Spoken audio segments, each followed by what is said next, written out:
teruskan apa yang ada, baik pulih apa yang ada, buatlah baru jika ada tanah yang lebih.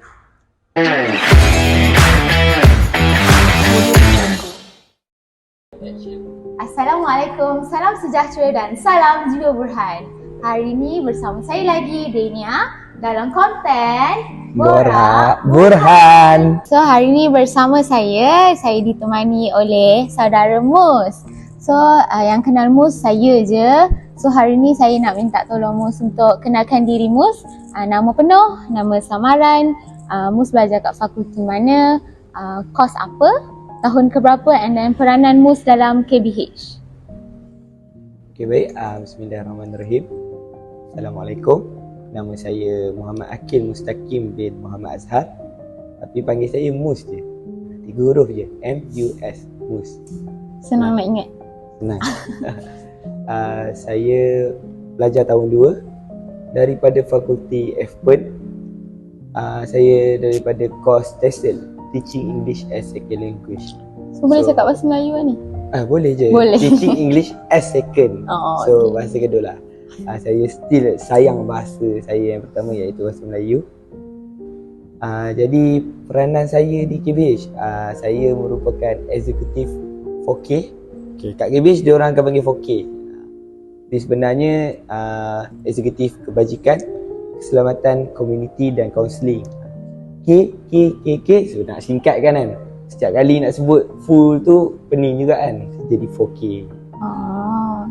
I selalu ingat 4K dulu masa I tak tahu, ingat 4K tu macam 3R. Okay. Jadi tadi Mus cakap yang Mus adalah map 4K. So dalam map 4K ni, untuk orang macam saya yang tak tahu, yang dulu saya ingat 3R, saya tak tahu map 4K ni tugas dia apa. Jadi boleh tak Mus ceritakan 4K ni dia buat apa, skop kerja Mus, and then what is actually 4K mean? Okay, so kalau nak terang 4K ni dia take time sikit lah, panjang sikit lah sebab 4 benda.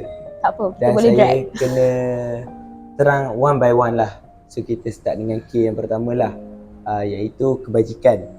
Jadi kebajikan ni makna kata saya menjaga, saya kena facilitate kebajikan di KBH ni. Okay, kebajikan ni benda yang sangat besar. Tak semestinya kebajikan yang terjaga ni kepada B40 je. Orang selalu dia anggap bila kebajikan ni Susah. kita hanya menjaga orang yang perlu, tapi sebenarnya kebajikan ni semua. Tahu? Start daripada dalam bilik sampai keluar bilik semua. Okey, jadi antara benda-benda yang kebajikan adalah penempatan student.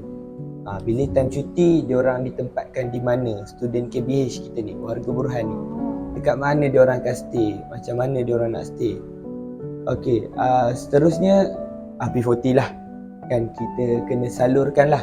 Andai kata kita dapat sumbangan dari luar, so kita salurkan keutamaan kepada B40 lah. Jadi selain daripada itu, ni belakang kita ni, gerobok rezeki. Baru kan ni? Ya, kita tukar nama je baru. Okay. So dulu namanya Food Bank. Dan atas beberapa sebab kita menukar nama ni kepada gerobok rezeki. Jadi apa yang ada dalam gerobok rezeki ni adalah makanan-makanan ringan, mi segera, air paket Nescafe instant. Kadang kami dapat sumbangan berupa tuala wanita, test COVID-19. So tu benda-benda yang membantulah. Tapi daripada gerobok rezeki ni, kita 100% bergantung kepada sumbangan. Sumbangan yang kami cari, kami promote dekat media sosial, pergi jumpa someone dan dapatkan duit. Jadi dapat je duit tu, kami pergi beli. Ataupun kami minta lah kat company Untuk kami memerlukan sponsor lah. sumbangan dia.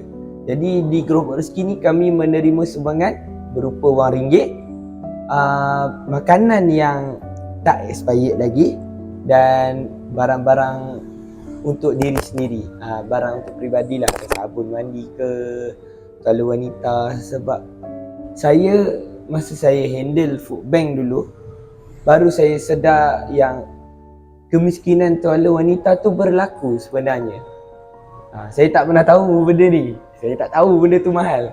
Saya baru Sangat tahu. mahal. Ya. So benda tu lah yang perlu kita jaga. Okay. Tu dari segi kebajikan untuk manusia di KBH lah. Kita ada yang second punya kebajikan juga, iaitu binatang di KBH ni. Okay. Seperti yang kita tahu dekat KBH ni kita adalah kucing. So the latest case adalah Milo. Kucing tu nama dia Milo. Kucing favourite. Ya. Dia Majlis Eksekutif Kucing. Dia KE, Majlis Eksekutif Kucing. Jadi Milo ni kisahnya dia kena gigit dengan monyet. Berlubang perut dia. So memang bila dia jalan nampak tulang. Jadi saya terpaksa take charge lah untuk bawa dia untuk operation apa semua. Dan Milo dah sihat lah. Nanti boleh tengok Milo. Ada kat kafe. Melo dah lepas tu kena serang dia dah mula buas. Dia Milo protect. Selepas dah sihat ni dia Trauma. bagaikan melupakan saya lah. Dia trauma. Bukan trauma, dia lupakan saya. Tengok saya dia dah tak nak main-main dengan saya. Dia kecewa sikit kan. So food bank ni, gerobok rezeki ni, dia berfungsi untuk semua orang ataupun orang tertentu je boleh ambil? Untuk semua pelajar KBH lah. Untuk semua warga Buruhan. Jadi bila anda rasa duit tak ada lah, dah hujung bulan tak ada duit, nak makan lagi, buka je, jangan risau. Okay. Andai kata buka kosong, boleh roger kepada saya. Yang risau kita ada tabung kebajikan lah yang kita sediakan. Jangan mencuri, minta tak apa. Jangan mencuri, kami tolong. Jangan mencuri. Okay, itu untuk K yang pertama lah. Sebenarnya penerangan saya ni pun macam saya sentuh sikit-sikit je lah. Kalau saya betul-betul nak terang kebajikan ni, lama lah. Session ni mungkin kita akan buat live lah. Masuk TV. Lagi senang. Okay. Itulah. So, kes saya yang kedua adalah keselamatan. Okay. Jadi keselamatan ni bermula daripada kertas kerja itu sendiri. Jadi kita tahu setiap map, setiap kelab di KBH ni akan buat program masing-masing. Jadi untuk setiap program dalam kertas kerja kita kena ada langkah keselamatan. Jadi setiap kertas kerja tu sebelum pergi ke pihak lebih atas daripada saya, dia akan melalui saya untuk saya cek langkah keselamatan tu. Adakah program yang dilaksanakan tu dia menyediakan SOP keselamatan yang sesuai dengan program tersebut. Kan keselamatan ni yang jaga untuk tangkap monyet tu, yang monyet kat bilik tu. Okey. Bab berkaitan monyet, saya tak ada lesen tangkap monyet ni. Monyet tengok kita orang tidur. Ya. Cumanya itu satu kertas kerja. So yang kedua keselamatan di sinilah di KBH. Jadi paling terbaru kita dengar ada kes ular sawa dekat dekat blok flat perempuan. Jadi saya tak boleh tangkap ular tu. Jadi saya call bomber. So bomber dah datang, dah tangkap ular tu. Dan sebelum first year masuk untuk sesi kali ni, kami ada kes di mana ular tu dia menyelinap masuk dalam lubang longkang.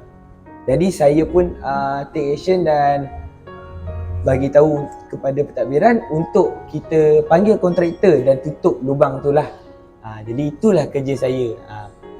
Kalau monyet masuk bilik, bukan saya masuk pergi cekik monyet tu. Itu bukan. Kita boleh report lah dekat you. Boleh report, boleh bantu. Tapi ikutlah. Macam kami akan 4K keluarkan poster langkah keselamatan dan harap student ikutlah. Tak bolehlah sentiasa dependent kepada saya lah.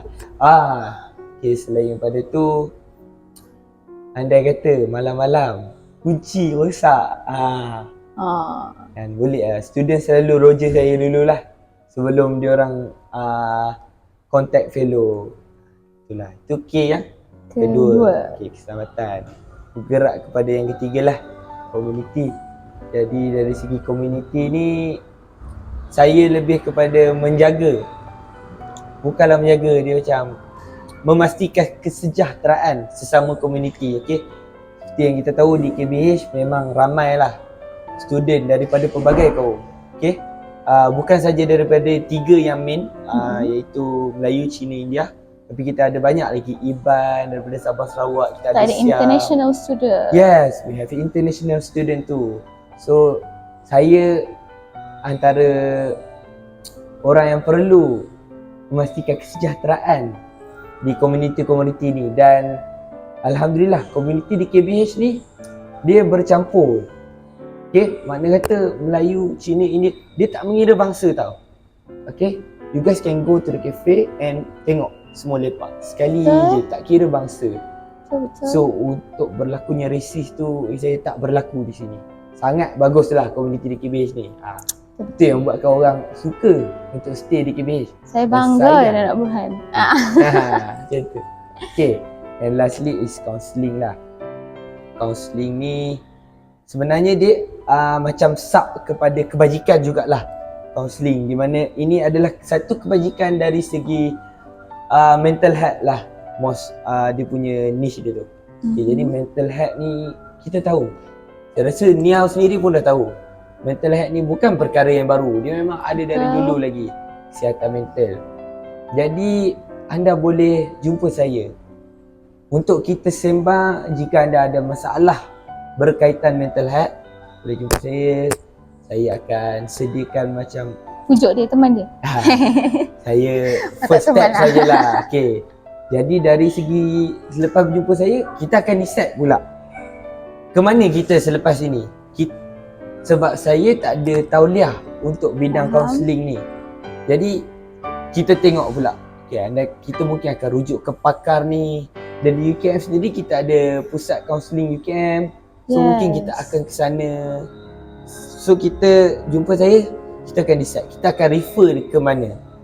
Untuk berjumpa dengan orang yang lebih profesional lah. Okay, lepas kita dah dengar banyak sangat penerangan pasal apa itu 4K and skop kerja. So next saya tertarik lah nak tahu apa program-program yang pernah dijalankan oleh tim 4K.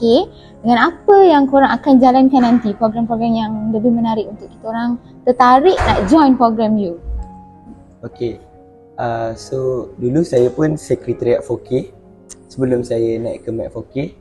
Jadi apa yang program yang kami dah buat, inilah program Gerobok Rezeki, dan yang wajib untuk 4K buat iaitu fire drill. Jadi apa program yang saya akan buat sama juga. Sama dan Senang betul samanya. Wajib ada fire drill. Senang tu. Ambil daripada idea-idea lepas. Ya.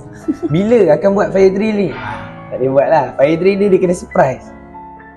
Nasib lah tengah tidur ke tengah apa ke, baru kita boleh dapat capai objektif fire drill tu dalam keadaan cemas. Ya, betul. Sebab kebakaran, api tak call kita dulu cakap aku nak bakar boleh kau.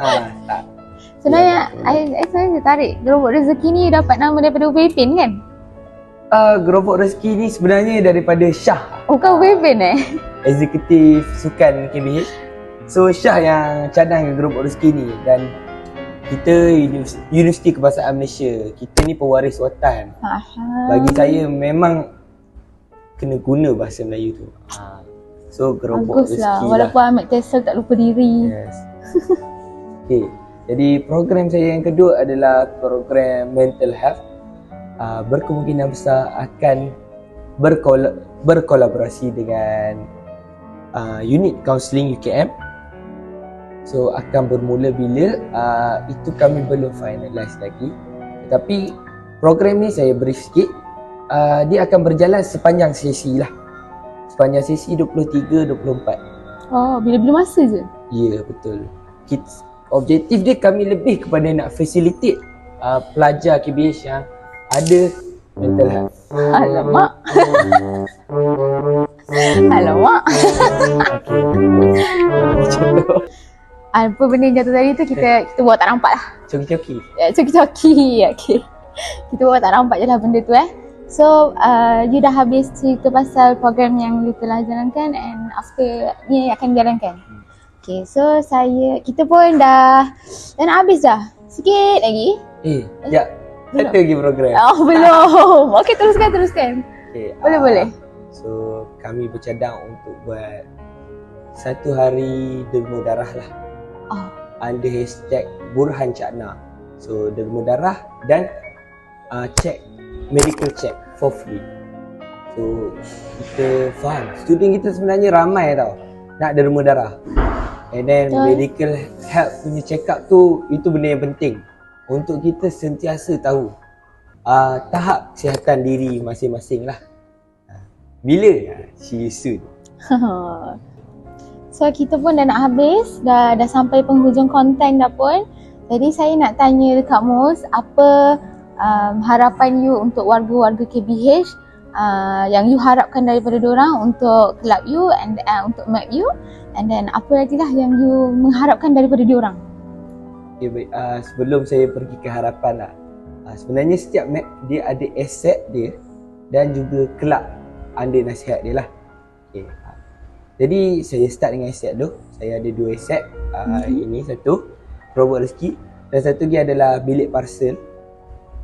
Kedua-dua tu adalah bawah seliaan saya, dan juga saya merupakan penasihat kepada 2 kelab di KBH. Yang pertama BSMM Pulau Sabit Merah, dan yang kedua adalah TVK, Team Volunteering KBH. So saya merupakan penasihat kepada 2 kelab tu lah. Okay, bergerak kepada soalan Nia tadi. Harapan saya di KBH ni lah SMAP. So saya nak jagalah seboleh-bolehnya, saya nak jaga kebajikan dan keselamatan di sini, dan ingin mengekalkan keserasian antara komuniti yang berlaku di sini. Dan saya rasa antara yang baru adalah saya akan hidupkan balik lah di portfolio counselling saya lah, di mana mental health ni nampak ringan tapi sebenarnya dia bukan perkara yang ringan lah. Jadi teruskan apa yang ada, baik pulih apa yang ada, buatlah baru jika ada tanah yang lebih. Betul, saya sokong ayat tu, saya suka. So kita pun dah sampai betul-betul dah dekat penghujung dah ni. So jangan lupa untuk saksikan lagi episod-episod akan datang dalam konten Borak Burhan. Bye.